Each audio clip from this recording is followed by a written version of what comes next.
Guys അപ്പോൾ അങ്ങനെ ഞാൻ പറഞ്ഞിരുന്നല്ലോ വണ്ടിക്ക് ബ്രേക്ക് കുറച്ച് കുറവാണ്. അതിൻ്റെ പഠിപ്പിക്കാൻ വേണ്ടിയിട്ട് ഇന്നലെ പറഞ്ഞു വെച്ച കമ്പനിക്കാരൻ്റെ കടയാണ്. അവൻ പറഞ്ഞ് 10:15 എത്തിക്കുമെന്ന് പറഞ്ഞ്. അങ്ങനെ സമയം ഏകദേശം 11 മണിയായി. അവൻ എണീറ്റിട്ടേ ഉള്ളൂ. അവനെ ഞാൻ വിളിച്ചായിരുന്നു. അപ്പോൾ അവനെന്തായാലും 1 മണിക്കൂർ എടുക്കും കൂടെ എത്താൻ. അപ്പോൾ ആ നേരം കൊണ്ട് നമുക്ക് കുറ്റിച്ചിറ പോയിട്ട് കുറ്റിച്ചിറ ബിരിയാണി സെൻ്ററിൽ നിന്ന് ഒരു ബിരിയാണി വെക്ക് ചെയ്തിട്ട് നമുക്ക് പാവപ്പെട്ട വിശക്കുന്നവർക്ക് അന്നം കൊടുത്തിട്ട് വരാം. ഓക്കെ, നമ്മളിതാ പോയിക്കൊണ്ടിരിക്കുന്നു. വഴി തെറ്റിയോ ഗൈസ്? ഇല്ല, ഇതന്നെ വഴി.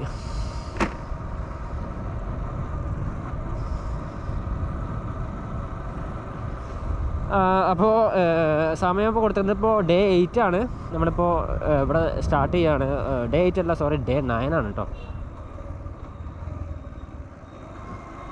വണ്ടിക്ക് ഇങ്ങനത്തെ ഒരു ഒച്ചയില്ലായിരുന്നല്ലോ. ബാക്കത്തെ വണ്ടി നിന്നാണ്.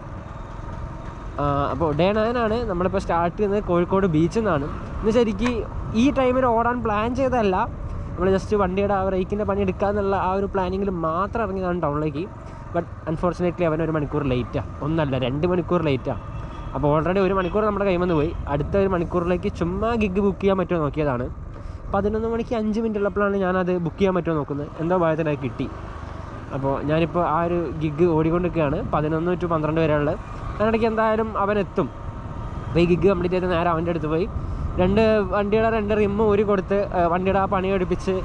അവൻ പറഞ്ഞത് രാവിലെ ഒരു 9 മണി 10 മണി ആകുമ്പോൾ വരികയാണെങ്കിൽ ഉച്ചയാകുമ്പോഴത്തേക്ക് കഴിച്ചിലായി തരാമെന്ന്. അപ്പോൾ എന്തായാലും ഉച്ചയ്ക്ക് കഴിച്ചിട്ടാവില്ല, ഉറപ്പായി ഒരു 4 മണിയൊക്കെ ആവും കഴിച്ചിട്ടാവാൻ.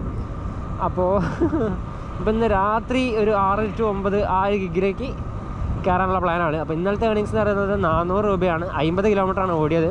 ഈ വണ്ടിക്ക് 100 കിലോമീറ്റർ മൈലേജ് ഉണ്ടെങ്കിൽ ആകെ 50 രൂപയെ ചിലവുള്ളൂ. 350 രൂപ നമ്മുടെ പ്രോഫിറ്റാണ്. നമ്മൾ ആ ഒരു 1 2 3 3 മണിക്കൂർ ഓടിയത്. 1 മണിക്കൂറിൽ 100 രൂപയേക്കാൾ മുകളിലുണ്ട്. അപ്പോൾ നമുക്ക് അടുത്ത ലൊക്കേഷനിലെത്തി. ഇവിടെ നിന്നാണ് പിക്ക് ചെയ്യേണ്ടത്, കുറ്റിച്ചിറ ബിരിയാണി സെൻറ്റർ. 12 മണി ആവുന്നേ ഉള്ളൂ, അല്ല 11 മണി ആയിട്ടേ ഉള്ളൂ. ഇപ്പോൾ തന്നെ അവിടെ നല്ല തിരക്കാണ്. നമുക്ക് പിക്ക് ചെയ്യാം.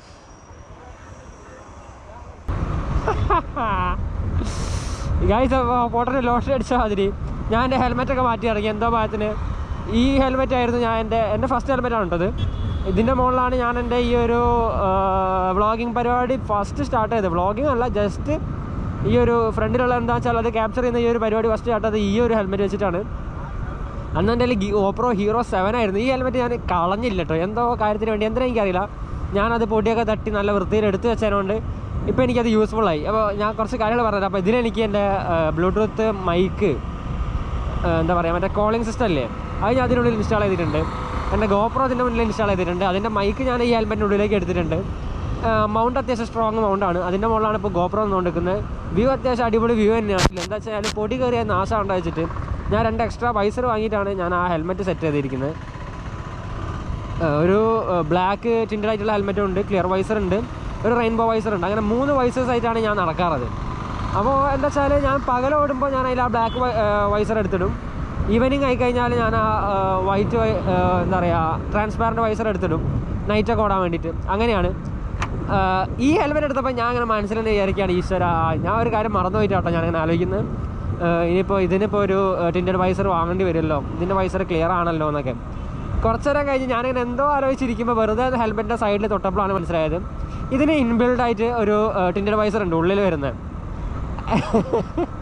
ഇത് ഞാൻ 2200 രൂപയ്ക്ക് എങ്ങാനും 2017 18 മേടിച്ചൊരു ഹെൽമെറ്റാണ്. സ്റ്റീൽ ബേർഡിൻ്റെ ഒരു മോട്ടോക്രോസ് ഹെൽമെറ്റാണ്. മോഡൽ നെയിം ഞാൻ വിട്ടുപോയിട്ടുണ്ട്. മോട്ടോക്രോസ് ഹെൽമെറ്റാണ്. ഇതിൻ്റെ മുന്നിലേക്ക് ഒരു ചട്ടമരത്തെ സാധനമൊക്കെ ഉണ്ട്, വെയിൽ അതേമാതിരി അതൊന്നും കണ്ണിലേക്ക് അടിക്കാണ്ടിരിക്കാനുള്ള. അത് വീട്ടിലേ ഉണ്ട്. അത് എവിടെയാണെന്നുള്ളത് കണ്ടുപിടിക്കണം. ഞാൻ എവിടെ ഭദ്രമായിട്ട് എടുത്ത് വെച്ചിട്ടുണ്ട്. കുറച്ചൊരു മറവിയുടെ സൂക്കേടുള്ളതുകൊണ്ട് എവിടെ എടുത്ത് വെച്ചതെന്ന് മറന്നുപോയി. അപ്പോൾ കുറച്ച് കാലത്തെ ചിരിച്ചതിൻ്റെ റീസൺ അതാണ്. ഞാൻ ആ ഹെൽമെറ്റിന് മുകളിൽ ടച്ച് ചെയ്തപ്പോൾ എനിക്ക് ആ ഒരു സ്വിച്ച് കിട്ടി. അപ്പോൾ ഞാൻ ഇട്ടപ്പോൾ ടിൻഡഡ് ആയിട്ട് കിട്ടി. ഇപ്പോൾ എനിക്ക് വെയിൽ പ്രശ്നമില്ല, രാത്രി ഓടാനും പ്രശ്നമില്ല. നമ്മളെ എരഞ്ഞിപ്പാലത്തേക്കാണ് പോയിക്കൊണ്ടിരിക്കുന്നത്. കുറ്റിച്ചിറയിൽ നിന്ന് ഏകദേശം ഒരു 5-5.5 കിലോമീറ്ററിനടുത്ത് കാണിച്ചിട്ടുണ്ട്. നമുക്ക് ഇനി 3.6 കിലോമീറ്റർ കൂടെ ഉള്ളൂ. നമ്മളത് പോയിക്കൊണ്ടിരിക്കുന്നു. എല്ലാം കൊണ്ടും അപ്പോൾ എനിക്ക് ലെഫ്റ്റത്തെ ലെഗ് നന്നായിട്ട് വേദന എടുക്കുന്നുണ്ട്. എനിക്ക് ആ ഗിയറിൻ്റെ ലിവേഴ്സിൻ്റെ പ്രശ്നമാണെന്നാണ് തോന്നുന്നു. ഒരു മിനി അല്ലേ അത്? Yes, HL K11 mini. അതിന് ഹോൺ വർക്ക് ചെയ്യത്തില്ല. അപ്പോൾ ഒരു ഹോൺ സെറ്റ് ചെയ്യണം. ഹോൺ ഉണ്ടായിരുന്നു കേട്ടോ, ഞാനത് എടുക്കാണ്ട് വെച്ചിട്ടുണ്ട്. ഞാനതിൻ്റെ ഹോൺ ഊരിയിട്ട് അച്ഛൻ്റെ ഒരു ഗിയർലെസ് ഉണ്ട്, ഞാൻ അതിന് വെച്ചെടുത്ത്. വെറുതെ ഒരു രസത്തിന് വെച്ചെടുത്താ. അപ്പോൾ ഇനിയിപ്പോൾ ഇതിനൊരു ഹോണ് സെറ്റ് ചെയ്യണം, 2 റിമ്മ് 2 റെഡിയാക്കണം. ടയേഴ്സ് ആവറേജാണ്, മഴ തുടങ്ങി കഴിഞ്ഞാൽ പണി പാളും. അപ്പോൾ അതുകൊണ്ട് ടയേഴ്സ് ഞാൻ ഈ അടുത്ത് തന്നെ മാറ്റും. പിന്നെ എഞ്ചിൻ്റെ പുകയുള്ള കാര്യം പറഞ്ഞല്ലോ, അപ്പോൾ ഞാനിതിൻ്റെ കൂടെ തന്നെ ഈ ഒരു എഞ്ചിൻ്റെ മുകളിൽ പവർ സ്റ്റാർട്ട്, സെൽഫ് സ്റ്റാർട്ടിൻ്റെ മോട്ടർ ഇൻസ്റ്റാൾ ചെയ്യാനുള്ള ഒരു പരിപാടി നോക്കുന്നുണ്ട്. അപ്പോൾ അതിന് ഈ എഞ്ചിൻ്റെ നടുവിലുള്ള ആ ഒരു കേസിംഗ് ഉണ്ട്, അത് റീപ്ലേസ് ചെയ്യേണ്ടി വരും. ഞാൻ അതും ചെയ്യും. ഞാൻ ചെറിയൊരു പ്രാന്തനാണ്. അപ്പോൾ ഞാൻ എൻ്റെ കൈമെന്ന് പൈസ എടുത്ത് ചെയ്യാൻ ഞാൻ എന്തായാലും ഉദ്ദേശിച്ചില്ല. ഞാൻ ഈ സൊമാറ്റോ ഓടി കിട്ടുന്ന പൈസ കൊണ്ട് ഞാൻ എന്തായാലും ഈ പറഞ്ഞ എല്ലാ പണിയെടുക്കും. ഇതിന് ചെയ്സ് മുറിഞ്ഞിരിക്കുകയാണ് ഈ വണ്ടി കേട്ടോ. അപ്പോൾ ആ ചെയ്സ് വെൽഡ് ചെയ്യണം. ഞാനിരിക്കുന്ന ഭാഗം കറക്റ്റ് 2 പൈപ്പ് വരും ചെയ്സിന്, ലെഫ്റ്റ് സൈഡ് റൈറ്റ് സൈഡ് ആയിട്ട്. അതിൽ റൈറ്റ് സൈഡിലെ പൈപ്പ് കംപ്ലീറ്റ്ലി പോയിരിക്കുകയാണ്. ഫിറ്റാണോ എന്ന് വെച്ച് കഴിഞ്ഞാൽ പുറമേ നോക്കിയാൽ ഫുൾ ഫിറ്റാണ്. അകത്തുനിന്ന് നോക്കണമെന്നുണ്ടെങ്കിൽ സീറ്റൊക്കെ ഊരി നോക്കണം, എന്നാലേ മനസ്സിലാവുള്ളൂ ഇതിനുള്ളത്തെ അവസ്ഥ എന്താണെന്നുള്ളത്. കുറച്ച് കാലം വീട്ടിൽ വെച്ചപ്പോൾ അനിയൻ നന്നായിട്ട് എന്താ പറയുക വൃത്തിയിൽ കൊണ്ടു നടക്കുന്ന ഒരാളാണ്.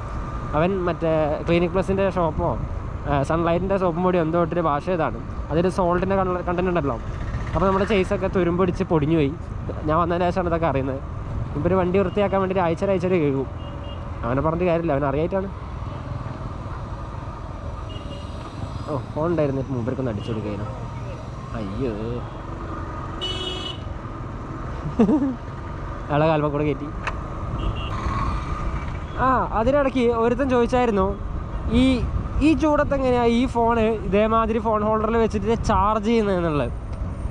അവൻ ചോദിക്കാൻ കാരണം എന്താ വെച്ചാൽ കമൻറ്റ് കണ്ടവർക്ക് പലർക്കും മനസ്സിലായിട്ടുണ്ടാവില്ല അവനെന്താ അങ്ങനെ ചോദിച്ചതെന്നുള്ളത്. എന്താ വെച്ചാൽ ഒന്നാമത് ഹീറ്റാവും, നമ്മൾ ഫുൾ ടൈം സ്ക്രീൻ ഓൺ ആക്കി വെച്ചേക്കാണല്ലോ. എനിക്ക് തോന്നുന്നു സ്വിഗ്ഗിയോ സൊമാറ്റോ ഡെലിവറിയോ അല്ലെങ്കിൽ ഇതേമാതിരി മാപ്പ് ഫുൾ ടൈം യൂസ് ചെയ്യുന്ന ആരോ ആണെന്ന് തോന്നുന്നുണ്ട്. അതാണ് അവൻ അങ്ങനത്തെ ഒരു സംശയം ചോദിക്കാൻ കാരണം. അപ്പോൾ സംഭവം ഇതാണ്, ഫോൺ എന്തിനാണ് ഓണാക്കി വെച്ചേക്കുന്നത്, മീൻസ് ഓണാക്കി വെച്ചേക്കുന്നതെന്ന് കോപ്പ് തലോ തന്നെ പറയുന്നത്. അപ്പോൾ ഫോൺ എങ്ങനെയാണ് ഈ വെയിലത്ത് യൂസ് ചെയ്യുന്നതെന്നുള്ളത് എന്ന് വെച്ചാൽ ചാർജ് ചെയ്യുമ്പോൾ ഓട്ടോമാറ്റിക്കായിട്ട് നമ്മുടെ ഫോൺ ഹീറ്റാവും. പ്ലസ് നമ്മുടെ ഈ ഒരു വെയിലിൻ്റെ ടെമ്പറേച്ചർ രണ്ടും കൂടി ആകുമ്പോൾ ഫോൺ പതച്ചിട്ട് ഓവർ ഹീറ്റിംഗ് എന്ന് പറഞ്ഞിട്ട് ഓഫായി പോകുന്ന ഇഷ്യൂസ് ഉണ്ടാവുന്നുണ്ട്. എനിക്കത് തോന്നിയത്. അപ്പോൾ ഞാനതങ്ങനെ റിസോൾവ് ചെയ്തെന്ന് പറഞ്ഞുതരാം. ഞാൻ എൻ്റെ V3-ലാണെങ്കിലും ഈ വണ്ടിയിലാണെങ്കിലും രണ്ടിലും ഞാൻ ആദ്യം വെച്ച് കഴിഞ്ഞാൽ ഇവിടെയായിരുന്നു ഫോൺ ഹോൾഡറും അതേമാതിരി ചാർജിങ്ങിൻ്റെ സെറ്റപ്പ് കംപ്ലീറ്റ് ഇവിടെയായിരുന്നു വെച്ചിരുന്നത്. അപ്പോൾ അവിടെ വെച്ചാലുള്ള ഒരു പ്രശ്നം എന്താണെന്ന് ഞാൻ പറഞ്ഞുതരാം. നമ്മുടെ ഫ്രണ്ടിലുള്ള ഈ വൈസർ ഉണ്ടല്ലോ, ഈ വൈസറിൻ്റെ ഒരു പണി എന്താ വെച്ച് കഴിഞ്ഞാൽ മുന്നിൽ നിന്ന് വരുന്ന കാറ്റിനെ അതിൻ്റെ എന്താ പറയുക ഈ വൈസർ നിൽക്കുന്നിടത്തോളം സ്ഥലത്തേക്ക് കാറ്റെത്തിക്കാണ്ട് നിൽക്കാനുള്ളൊരു പണിയാണ് ആ വൈസറിനുള്ളത്. ആ വൈസർ എടുത്ത് മാറ്റിക്കഴിഞ്ഞാൽ എൻ്റെ ഫോൺ കൂളാവും. അപ്പോൾ ഞാൻ എൻ്റെ ഫോണ് എൻ്റെ R15 V3-ൽ ആദ്യം വെച്ചിരുന്നത് ഹാൻഡിൽ ബാറിൻ്റെ ഏകദേശം വെടിയായിട്ടാണ്.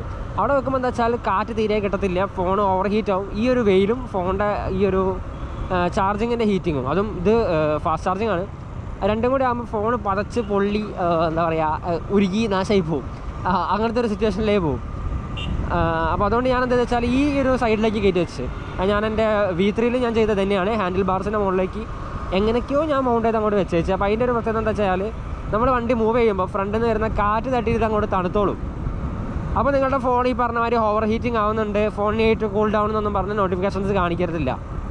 പിന്നെ നിങ്ങൾ ഈ ഒരു കണ്ടീഷനിൽ ഇതേമാതിരി ചാർജിലിട്ട് വെച്ചിട്ട് ഐഡിയലായിട്ട് ട്രാഫിക്കിൽ നിൽക്കുക ഒരുപാട് നേരം, അതിൽ സൈഡാക്കിയിട്ട് റെസ്റ്റ് ചെയ്യുകയാണെന്നുണ്ടെങ്കിൽ നിങ്ങളുടെ ഫോൺ എന്തായാലും അങ്ങനെ കാണിക്കും. മൂവ്മെൻറ്റിലാകുമ്പോൾ മാത്രം ചാർജ് ഓൺ ആക്കിയിടുക.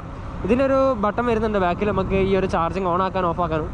അതുള്ളതിനോണ്ട് it helpful. അത്രേ ഉള്ളൂ. ഇതാ 84 രൂപ.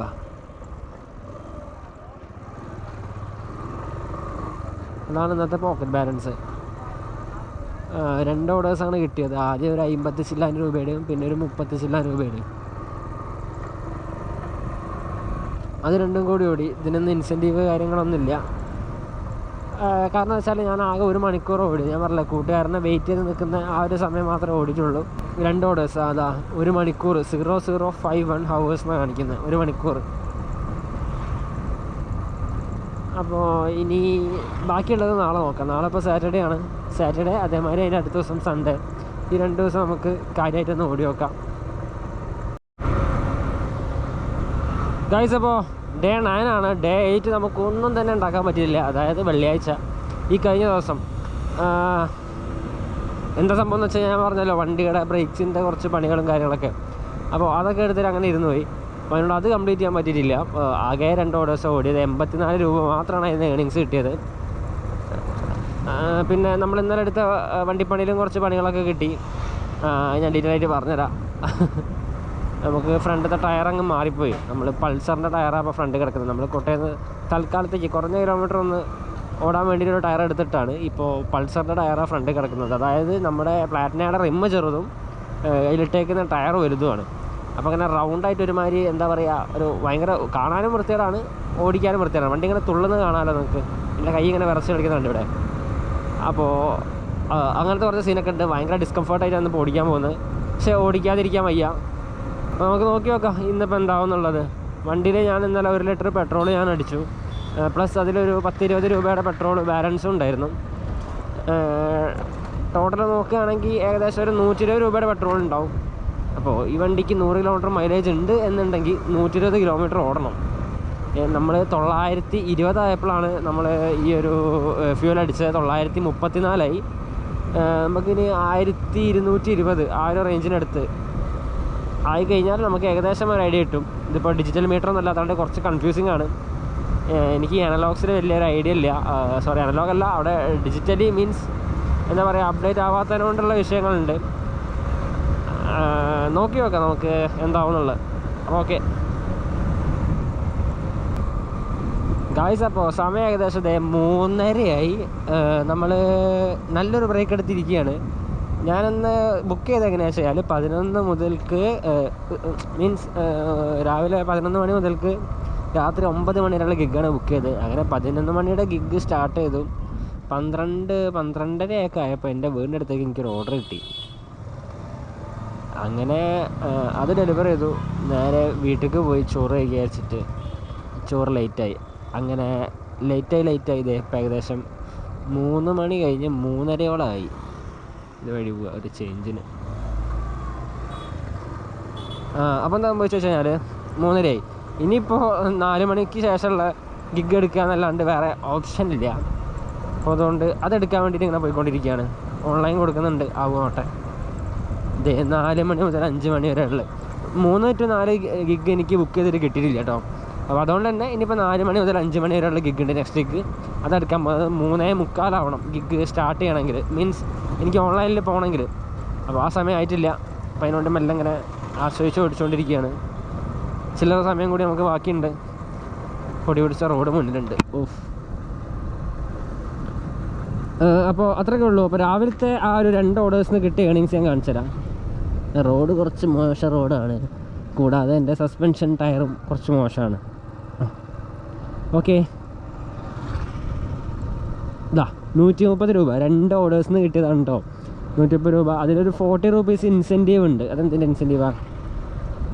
പെർ ഓർഡേഴ്സിന് 20 രൂപീസ് വെച്ചിട്ടുണ്ടെന്ന് തോന്നുന്നുണ്ട്. ലഞ്ചിൻ്റെ ഇൻസെൻറ്റീവാണ് 20 രൂപീസ് വെച്ചിട്ട്. 2 ലഞ്ചിനും കൂടി 40 രൂപീസ് ഇൻസെൻറ്റീവ് കയറി. അതാണ് സംഭവം. നൈസ്. അപ്പോൾ ഓർഡർ ഏണിങ്സ് ആകെ 90 രൂപ മാത്രമേ ഉള്ളൂ. 40 രൂപ ഈ ഒരു ഇൻസെൻറ്റീവാണ്. ഇൻസെൻറ്റീവ് കയറിയതുകൊണ്ട് കഴിച്ചിട്ടേ ഗൈസ്. അപ്പോൾ ഇതാണ് ഇപ്പോൾ അന്നത്തെ ഓർഡർ ഏണിങ്സ് വരുന്നത്. അതായത് സാറ്റർഡേ വരുന്നത് 446.91 രൂപയാണ് അന്ന് എനിക്ക് കിട്ടിയത്. 10 ഓർഡേഴ്സ് എടുത്തിട്ടുണ്ട്. 3 hours and 50 minutes ആണ് ഞാൻ വർക്ക് ചെയ്തതിൽ. അപ്പോൾ അതിൽ നിങ്ങൾക്ക് കാണാൻ ഞാൻ നിങ്ങളോട് പറഞ്ഞിരുന്നു ഒരു 130 രൂപ കിട്ടിയ കാര്യം. എന്ന് വെച്ചാൽ ഞാൻ രാവിലെ മാത്രം ഓടിയിട്ട് ഏകദേശം ഒരു 130 രൂപ ഉണ്ടാക്കിയ കാര്യം ഞാൻ പറഞ്ഞിരുന്നു. സംഭവം എന്താ പറ്റിയെച്ചാൽ അതിൽ ഇൻസെൻറ്റീവ് ഉണ്ടായിരുന്നു 40 രൂപീസ്. ഇതിലിപ്പോൾ നോക്കി ഇൻസെൻറ്റീവ് അവിടെ കാണുന്നില്ല. ഇൻസെൻറ്റീവ് അവർ കട്ട് ചെയ്തു. എന്തോ ഗിഗ് മിസ്സായതോ അങ്ങനെ എന്തോ ആണ്. അപ്പോൾ അത് വല്ലാത്തൊരു അടിയാണ് കൊണ്ടത്. 446.91. ഞാൻ അത് 500 സംതിങ് ആയല്ലോ എന്ന് വിചാരിച്ച് നിർത്തി പോകുന്നതായിരുന്നു. 3 hours and 50 minutes ആയപ്പോൾ ഞാൻ ഏകദേശം ടൈമൊക്കെ നോക്കിയപ്പോൾ കുഴപ്പമില്ല. ശനിയാഴ്ച ദിവസമാണ് 10 ഓർഡേഴ്സ് ഡെലിവർ ചെയ്തു. 500 ചില രൂപ ആയല്ലോ എന്ന് വിചാരിച്ച് തിരിച്ച് വീട്ടിലേക്ക് എത്തി. വീട്ടിലെത്തി കുറച്ച് നേരം കഴിഞ്ഞ് നോക്കുമ്പോൾ പിന്നെ ഈ ഒരു ഇൻസെൻറ്റീവിൻ്റെ ആ ഒരു സംഭവം അവിടെ കാണുന്നില്ല. പിന്നെ എങ്ങനെയാണുള്ളത്, ആകെ സീനായിരിക്കുകയാണ്.